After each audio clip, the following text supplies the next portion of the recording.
Mark Mark 9.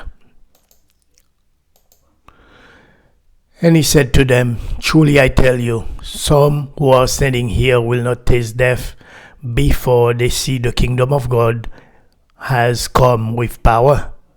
The Transfiguration. After 6 days, Jesus took Peter, James, and John with him and led them up a high mountain where they were all alone.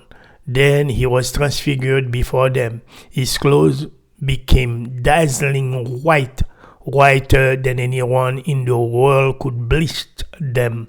And there appeared before them Elijah and Moses, who were talking with Jesus. Peter said to Jesus, Rabbi, it is good for us to be here. Let us put up 3 shelters, one for you, one for Moses, and one for Elijah. He did not know what to say. They were so frightened. Then a cloud appeared and covered them, and a voice came from the cloud. This is my son, whom I love. Listen to him. Suddenly, when they looked around, they no longer saw anyone with them except Jesus. As they were coming down the mountain, Jesus gave them orders not to tell anyone what they had seen until the Son of Man had risen from the dead. They kept the matter to themselves, discussing what risen from the dead meant.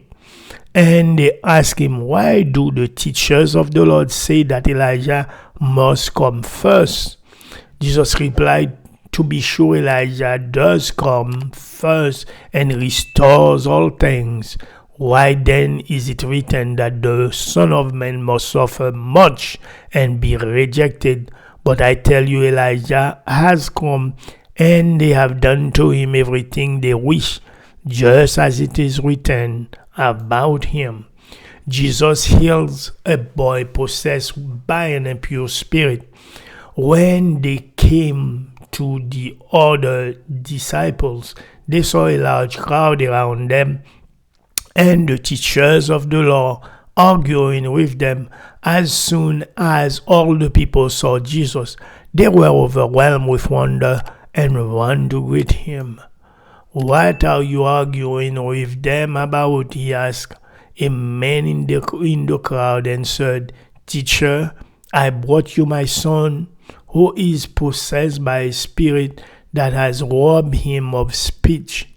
Whenever it sees him, it throws him to the ground. He foamed at the mouth, gnashing his teeth, and become rigid. I asked your disciple to drive out the spirit, but they could not. You unbelieving generation, Jesus replied, How long shall I stay with you? How long shall I put up with you? Bring the boy to me. So they brought him.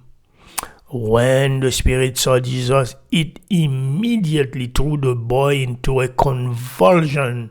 He fell to the ground and rolled around, foaming at the mouth. Jesus asked the boy's father, How long has he been like this? From childhood, he answered. It has often thrown him into fire or water to kill him. But if you can do anything, take pity on us and help us. If you can, said Jesus, everything is possible for one who believes.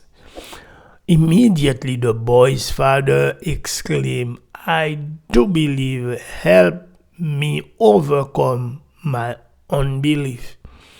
When Jesus saw that the crowd was running to the scene, he rebuked the impure spirit. You deaf and mute spirit, he said, I command you, come out of him and never enter him again. The spirit shrieked, convulsed him violently and came out. The boy looked so much like a corpse that many said, He is dead. But Jesus took him by the hand and lifted him to his feet, and he stood up. After Jesus has gone indoors, his disciple asked him privately, "Why couldn't we drive it out?" He replied, "This kind can come out only by prayer." Jesus predicts his death a second time. They left that place and passed through Galilee. Jesus did not want anyone to know where they were because he was teaching his disciples. He said to them, "The Son of Man is going to be delivered into the hands of men. They will kill him, and after 3 days he will rise." But they did not understand what he meant and were afraid to ask him about it. They came to Capernaum. When he was in the house, he asked them, "What were you arguing about on the road?" But they kept quiet because on the way they had argued about who was the greatest. Sitting down, Jesus called the 12 and said, "Anyone who wants to be the first must be the very last and the servant of all." He took a little child whom he placed among them, taking the child in his arm. He said to them, "Whoever welcomes one of these little children in my name welcomes me, and whoever welcomes me does not welcome. Whoever welcomes me does not welcome me. Whoever welcomes me does not welcome me, but the one who sent me. Whoever is not against us is for us." "Teacher," said John, "we saw someone driving out demons in your name, and we told him to stop because he wasn't one of us." "Do not stop him," Jesus said, "for no one who does a miracle in my name can in the next moment say anything bad about me.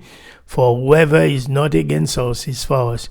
Truly I tell you, anyone who gives you a cup of water in my name because you belong to the Messiah will certainly not lose their reward." Causing to stumble. If anyone causes one of these little ones, those who believe in me, to stumble, it would be better for them if a large millstone were hung around their neck and they were thrown into the sea. If your hand causes you to stumble, cut it off. It is better for you to enter life maimed than with 2 hands to go into hell, where the life never goes out. And if your foot causes you to tumble, cut it off. It is better for you to enter life crippled than to have 2 feet and be thrown into hell. And if your eye causes you to stumble, pluck it out. It is better for you to enter the kingdom of God with 1 eye than to have 2 eyes and be thrown into hell, where the worm that eat them do not die, and the fire is not quenched. Everyone will be salted with fire. Salt is good, but if it loses its saltiness, how can you make it salty again? Have salt among yourselves and be at peace with each other.